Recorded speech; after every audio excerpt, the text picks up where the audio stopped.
The first toy broke at exactly 4:17 in the afternoon. It was not an accident. No matter how many times my mother later tried to polish it into one, my sister Madison lifted my son's new wooden train engine between two manicured fingers, studied the brass bell on the front, and let it fall straight onto the stone floor of my parents' lake cabin. The bell snapped off, rolled under the table, and stopped beside my uncle's shoe. Nobody moved. Owen had turned 6 that morning. My father had given him that train with a handwritten note that said, "For the boy who notices small details." Owen noticed everything. The date on coins, the sound of rain on different roofs, the exact moment adults changed voices because they were lying. That afternoon, he noticed his family laughing at him. Madison smiled as if she had performed a magic trick. She wore a cream cashmere sweater she could not afford, gold bracelets that clinked every time she moved, and the lazy confidence of someone who had been rescued from consequences her entire life. "Honestly, Claire," she said, "you baby him too much. It is a toy. If he cannot handle a broken toy, the world is going to eat him alive." Then she reached for the next gift. The cabin smelled of grilled corn, lake water, and the lemon oil my mother rubbed into the dining table every Saturday, as if a shiny surface could prove a family was healthy. Outside, Lake Winnipesaukee flashed orange under the late summer sun. Inside, every adult in the room had a chance to become decent. Most chose comfort. Madison opened Owen's watercolor pencils and snapped 3 of them in half. My Uncle Carl laughed first. My cousin Brittany covered her mouth, pretending embarrassment while still watching. My mother Elaine stood by the kitchen island, twisting a dish towel and wearing her familiar panic smile, the one that begged me to swallow the injury so everyone else could keep eating. Owen did not cry loudly. He folded inward, shoulders up, chin down, hands hidden beneath the table. He was not looking for comfort. He was trying to become invisible. I knew that shape. I had lived inside that shape for 36 years. I learned it at family dinners, in church parking lots, in kitchens where Madison broke things and I apologized for the noise. I knew the cold little rule behind it. The easiest child is the child nobody has to defend. Then Madison picked up the painting. Owen had spent 3 days painting the lake for my father. The dock leaned too far left, the trees looked like green fireworks, and the sky was too blue for New Hampshire in September. But every brushstroke had been careful. It was a 6-year-old's heart on paper. Madison lifted her wineglass. "Do not," I said. My voice surprised me. It was not loud. It was flat, controlled, the voice I used in audit rooms when a vendor had billed the same invoice twice and hoped nobody would compare dates. Madison smiled wider and poured the Pinot Noir over the painting. Red spread through the blue sky, down the dock, into the little orange boat. The paper buckled. The colors bled. Madison set the empty glass in the middle of the ruined lake and looked around for approval. She got it. Carl slapped his knee. "That is a $50 lesson right there, kid. Toughen up." The laughter was sharp enough to cut wood. My mother rushed forward with napkins, but not toward Owen. She slid the painting aside and wiped the table underneath it. "The wood will stain," she whispered. That was when the old family died. Not when Madison broke the train, not when she snapped the pencils, not even when she destroyed the painting. It died when my mother chose the table over the child. I stood. My chair scraped the floor and cut the laughter in half. I walked around the table and placed myself between Madison and Owen. "You enjoyed that," I said. Madison rolled her eyes. "Stop acting like I committed a federal crime." My father's fork hit his plate. The room heard it. My father, Richard Whitaker, had been quiet my whole life, but quiet was never the same as weak. He could repair an engine by sound, balance accounts to the penny, and endure my mother's performances without raising his voice. For years, I mistook that endurance for peace. I was wrong. His hand flattened on the table. His left thumb rubbed the wedding ring he had worn since 1989. His jaw moved once, like he was grinding through the last piece of a life he no longer meant to keep. Then he stood. Elaine froze with the stained napkins in her hand. Richard, she said softly, warningly. He did not look at her. He looked at Owen. My son sat in a bent paper birthday crown, wine streaking one sleeve, broken gifts beside his shoes. Boy, my father said, look at me. Owen looked. You did nothing wrong. 4 words entered the room like oxygen after a fire. Owen's face twisted with confusion, as if he had prepared himself for abandonment and could not understand rescue arriving late. Madison scoffed. Dad, do not make this weird. My father turned to her, not with rage, with inventory. You broke his gifts. They were cheap. You destroyed his painting. It was paper. You humiliated him in front of his family. Oh, please. My mother stepped between them, hands raised. Everybody breathe. Madison drank too much. Claire is tired. Owen is sensitive. We can buy him another train. My father looked at her so steadily she stepped back. You wiped the table, he said. Elaine blinked. What? You watched your daughter pour wine over your grandson's painting, and you wiped the table. The refrigerator hummed behind us. Outside, a boat motor faded across the lake. Inside, nobody laughed. Do not do this, Elaine whispered. I have done this for 37 years, he said. I have watched Claire apologize for injuries Madison caused. I have watched you call cruelty exhaustion, theft borrowing, lies stress, and abuse family tension. I have watched you make every decent person smaller so Madison could stay large. Madison's face changed. Anger, she understood. Anger gave her something to attack. My father's voice held no anger, it held math. I am done keeping your peace, he said. He reached for his wedding ring. It did not come off easily. He twisted it once, then again. His knuckle reddened. Elaine whispered his name like a prayer that no longer had a destination. He walked to the sink, pumped dish soap onto his finger, and worked the ring free. Then he returned to the table, held the ring over Owen's ruined painting, and dropped it into the wine. It landed with a wet sound. This marriage has cost enough, he said. Madison laughed too high. You are divorcing Mom because I broke a toy train? No, my father said. The train was the receipt. He walked to the coat closet beside the fireplace. From the top shelf, behind old board games and a cracked tackle box, he pulled down a thick red binder with a black elastic strap. He set it on the table. The sound was dull and final. My mother went pale. I knew paperwork. I had spent 14 years as a forensic billing auditor, finding duplicate invoices, fake vendors, forged approvals, and money trails people thought emotion could bury. I knew the weight of a binder assembled over time. That binder had weight. My father opened it. The first page was a spreadsheet. Not a confession, not a letter. A spreadsheet. Date. Payee. Amount. Account. Explanation given. Actual use. My father had color-coded the columns and written notes in the margins with the steady hand of a man who had stopped trusting words. March 12, 2019, $8,400 from the Whitaker family maintenance account, listed as roof repair, paid to Harbor Ridge Auto Group. Madison's Mercedes. June 3, 2019, $2,950 listed as dock permits, paid to a cosmetic clinic in Boston. Madison's fillers. Then, $14,200 listed as furnace replacement, paid to a criminal defense attorney in Concord. Then, $6,700 listed as property tax escrow, paid to a private investigator. Then, $22,500 withdrawn from my father's rollover IRA through a signature authorization that looked like his, except the R looped the wrong way. My mother began talking because silence is where guilty people hear truth too clearly. Richard, those were private matters. You promised we would handle them as a family.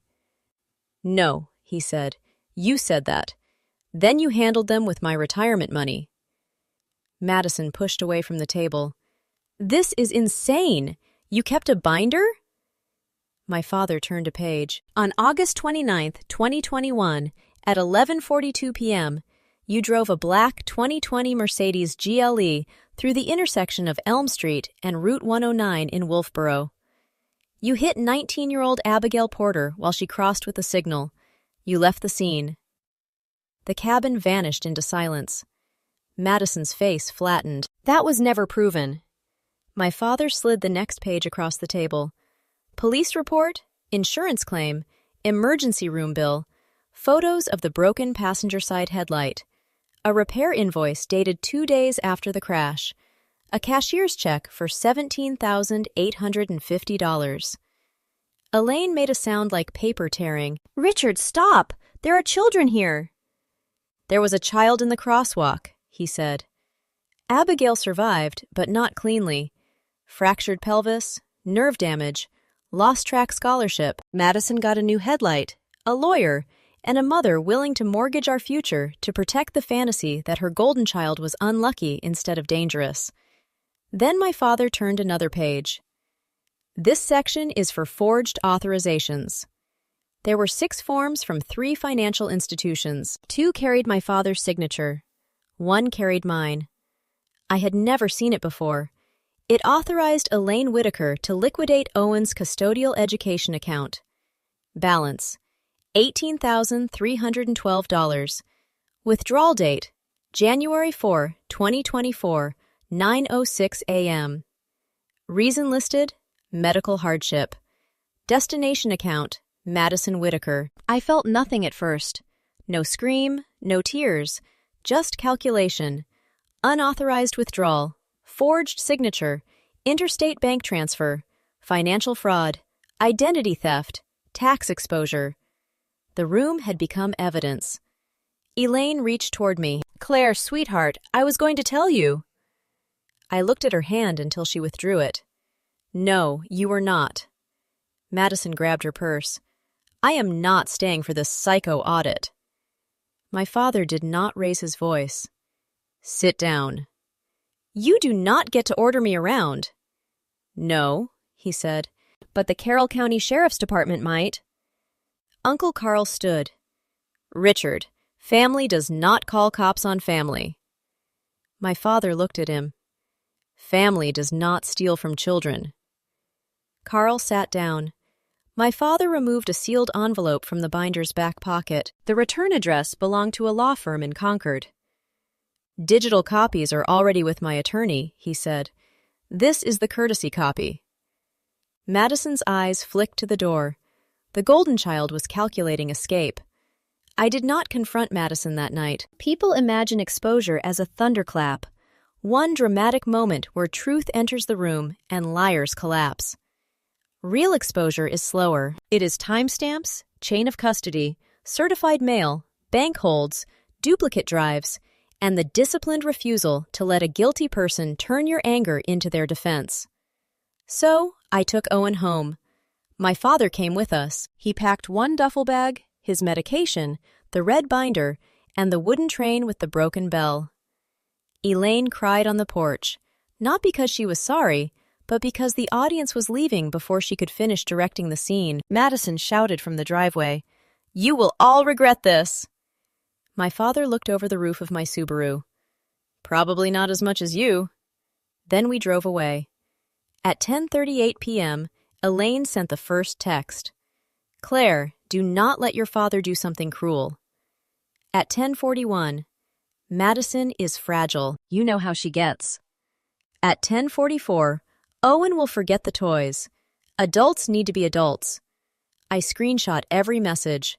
Then I created an encrypted folder called Lake Cabin Incident and added subfolders: photos, texts, financial, witnesses, child impact, chain of custody.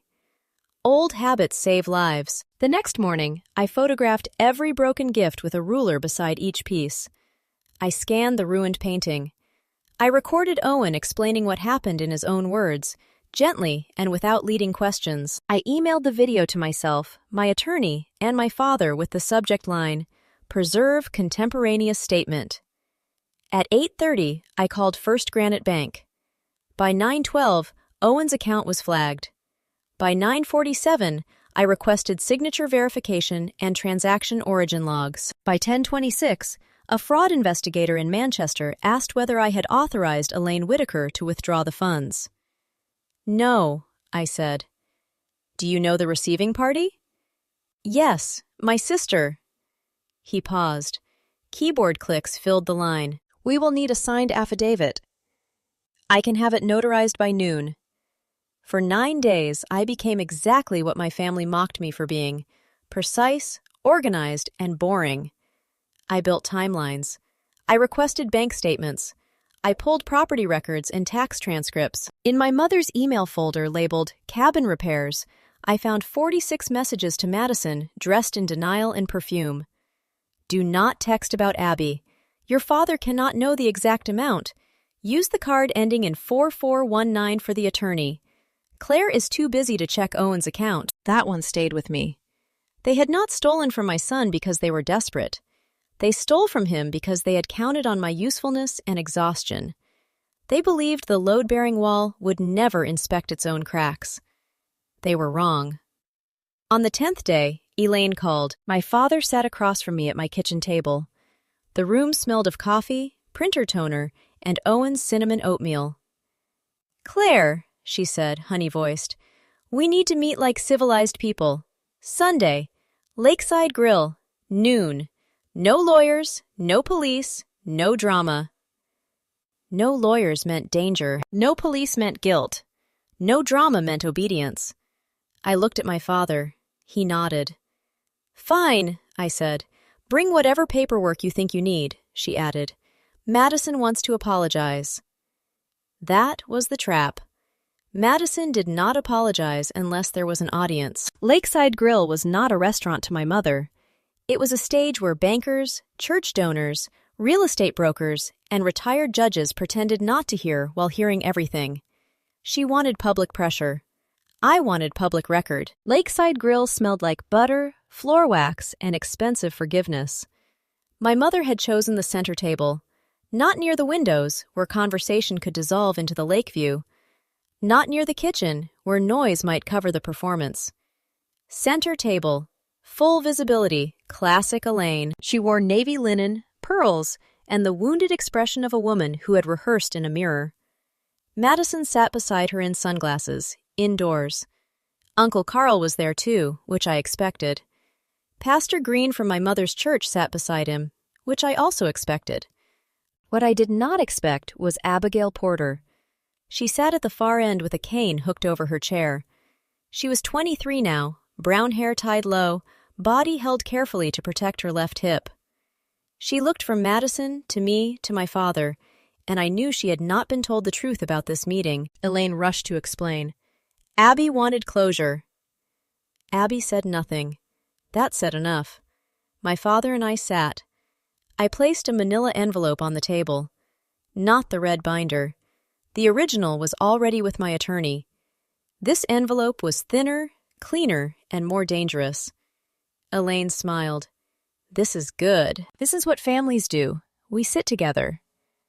No, my father said. Families tell the truth. A waiter poured water. Ice clicked against glass. Pastor Green folded his hands as if preparing to bless a meal none of us had ordered. Madison removed her sunglasses. Her eyes were red, but anger makes a different redness than remorse. Fine, she said. I am sorry Owen got upset.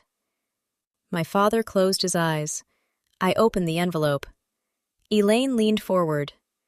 Before we get into documents, Madison has been under tremendous pressure. The accident, the business, Abby's friends spreading rumors, your father abandoning me without warning. Do not use me, Abby said. The table stopped. Elaine rearranged her face. Sweetheart, I only meant... No. You called me yesterday and said Madison would apologize and explain restitution. You did not say your pastor would be here. You did not say this was about making your family look peaceful. Madison snapped. Oh, come on. You got paid. There it was. Abby's hand tightened on the table. I got medical bills covered after your mother threatened my parents with private investigators. Pastor Green turned to Elaine. Is that true? Elaine whispered, "It was complicated." I slid the first document forward. It is not complicated. This is the police report from August 29th, 2021. This is the repair invoice for Madison's vehicle dated August 31st. This is the cashier's check used to pay the body shop. This is Elaine's email instructing Madison not to text about Abby. And this is the withdrawal from Richard's retirement account used to pay the attorney who negotiated the private settlement. Madison laughed once. "You cannot bring random papers to lunch and act like court." "No," I said, "but I can bring copies after submitting originals to the proper offices." Her laugh ended. Elaine stared at me. "What did you do?" At 9:03 Friday morning, First Granite Bank opened a fraud review into the unauthorized withdrawal from Owen's custodial account. At 10:18, my attorney filed a preservation letter regarding forged signatures on Richard's retirement forms. At 11:42, the Carroll County Sheriff's Office confirmed receipt of supplemental evidence on the hit and run. At 2:15, the IRS whistleblower portal received documentation of miscategorized withdrawals reported as cabin expenses.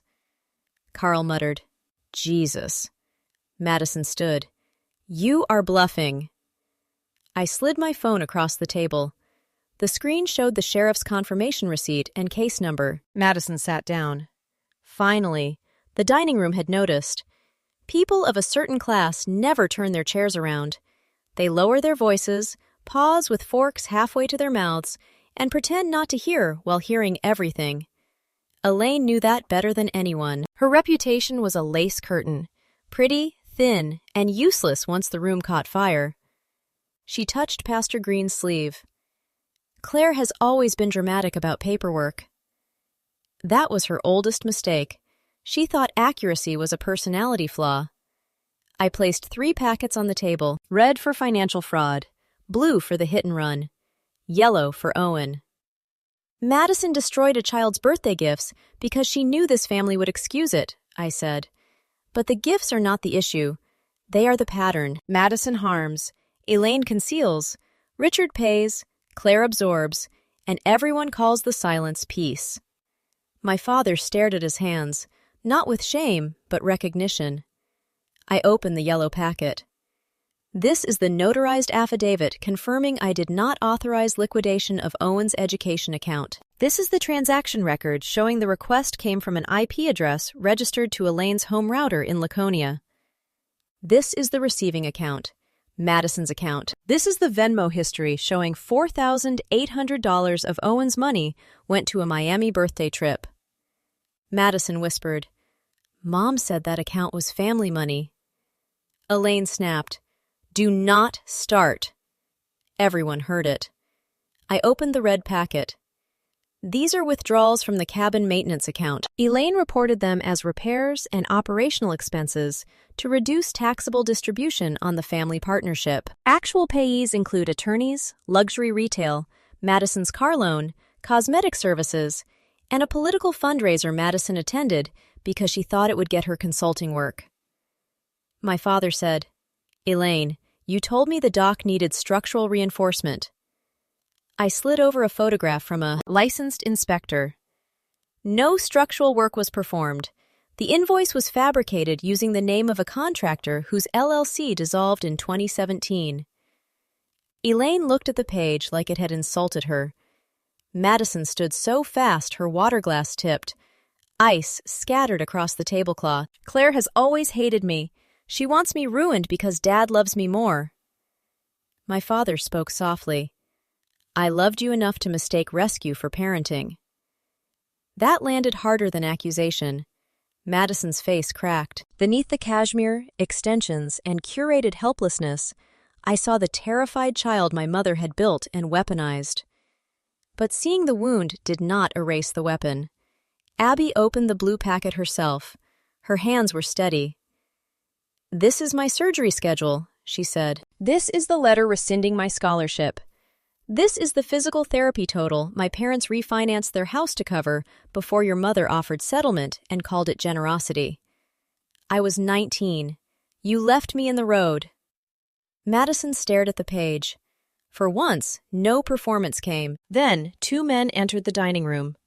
One wore a gray suit with a county badge clipped to his belt. The other wore a navy windbreaker marked IRSCI. Elaine made a small sound. The man in the gray suit approached. "Madison Whitaker?" Madison looked at me. I did not look away. "Detective Aaron Mills, Carroll County Sheriff's Office. We need to speak with you regarding new evidence in a 2021 motor vehicle incident and related financial matters." The IRS agent turned to Elaine. "Elaine Whitaker, I am Special Agent Robert Keene. We have questions regarding partnership filings and suspected false deductions." There was no table left to wipe, no joke left to soften, no child left to sacrifice so adults could keep eating. Only documents, only witnesses, only consequence. Nobody was arrested in the dining room that day. That disappointed Uncle Carl, I think, because men like Carl understand accountability only when it arrives with handcuffs and a story they can retell. Real accountability came later by mail: certified envelopes, frozen accounts, interview requests, subpoenas that made my mother's hands shake when she signed for them on a Tuesday morning. Paper has quiet cruelty. By October 14, Madison's accounts were restricted pending fraud review. By October 22nd, First Granite Bank issued a provisional credit to Owen's custodial account and referred the forged authorization to legal. By November 3rd, my father filed for divorce in Belknap County and requested a forensic accounting of all marital assets dating back 7 years. Elaine called it betrayal. My father called it math. Madison lost the Mercedes first. It was repossessed outside a nail salon in Portsmouth while she was inside arguing about a chipped gel manicure. Someone filmed her rushing out in foam pedicure slippers, screaming that her father would fix it. He did not. Next came the cabin. My father petitioned to force sale of the lake property to recover retirement funds and repay diverted money. Elaine fought it because the cabin was her stage, proof that the Whitakers were respectable people who hosted Labor Day cookouts and donated to silent auctions. Auditors do not value a stage by its lighting. They value it by liens. The cabin went under contract in December. Owen never asked to visit again. That mattered more than the money. For weeks after the birthday party, he had nightmares about broken things. He tucked toys under his bed before sleeping. He stopped painting for 23 days. Then one Saturday, my father arrived with a small toolbox, a block of maple, and the broken train bell sealed in a plastic bag. "Want to fix something?" he asked. Owen looked at me first. "You can say no," I said. He asked, "Can we make it stronger?" My father swallowed. "Yes." They spent 3 hours at my kitchen table. The room smelled of sawdust, glue, and toast. My father showed him how to drill a pilot hole, how to hold a clamp, how to repair a thing without pretending it had never broken. When the bell rang again, Owen smiled with his whole face. That was the inheritance. Meanwhile, Madison tried every door that once opened for her. She called my father 62 times in 1 week. She sent texts saying she was scared, sick, abandoned, misunderstood. Then one saying she hoped he died alone. My father printed them all and gave them to his attorney. The red binder gained a second volume. Elaine moved into a furnished apartment near Concord after the court granted my father temporary exclusive use of the marital home due to financial misconduct allegations. She told friends she had been discarded by an angry old man. Some believed her for 4 days. Then Pastor Green quietly resigned from the church finance committee, and the story changed shape without my help. Respectability is a credit line. Hers was declined. In February, Madison accepted a plea agreement for leaving the scene of an accident, filing a false insurance statement, and participating in unauthorized financial transfers. The tax issues remained under civil and possible criminal review, which meant Elaine learned new words: exposure, restitution, amended return, penalty assessment, cooperation agreement. She hated every one. At the restitution hearing, Abigail Porter spoke for 7 minutes. She did not cry. She described the sound of impact, the taste of blood, the way headlights looked from pavement, and the phone call where a private investigator suggested her parents consider the stress of litigation before making trouble for a good family. Madison looked down the entire time. When the judge asked if she had anything to say, Madison stood in a navy dress and read from a folded paper. She said she had been immature, afraid, poorly advised. She said she took full responsibility, then spent the next sentence explaining anxiety, pressure, and the unfairness of being judged by her worst moment. The judge listened. Then he said, "Responsibility is not a costume you put on for sentencing." Madison's mouth opened slightly. The sentence was not dramatic enough for television, but it was real enough to ruin the fantasy. Suspended jail time with strict conditions, 5 years probation, mandatory restitution, community service, license suspension, continued cooperation with financial investigations, and a warning that any violation would activate incarceration. Elaine gripped the bench until her knuckles went white. My father did not smile. Neither did I. 6 months after the birthday party, Owen painted again. Not the lake, not the cabin, not the dock where adults had laughed while his heart broke. He painted a train, blue this time, with a brass bell on the front and tracks running through mountains that looked like green triangles. In the corner, he painted 3 people, himself, me, and my father. Everyone stood upright. He gave it to my father on a Sunday afternoon in April. We were in my father's new apartment in Concord, above a bakery that made the hallway smell like yeast and sugar. The apartment had mismatched furniture, a humming radiator, and 4 framed photographs. My graduation, Owen holding a pumpkin at age 3, my father's fishing boat, and 1 empty frame. Owen handed him the painting. "For your wall," he said. My father took it like a legal document and a holy object at the same time. "I know where it goes," he said. He put it in the empty frame. Later, while Owen built a tower from sugar packets, my father stood beside me at the sink. "I should have stopped it sooner," he said. "Yes," I said. He nodded. He did not argue. That was one way I knew he had changed. I thought keeping the family together was my job. It was never supposed to cost the children. "No," his voice broke. "No, it was not." Some apologies ask you to erase the past. Others stand beside the damage without demanding anything. My father was learning the second kind. Healing is not a refund. It is a ledger rebuilt line by line. Elaine sent the last letter in June. It arrived in a cream envelope because my mother would face federal penalties, divorce court, public disgrace, and the collapse of her favorite child before using ordinary printer paper for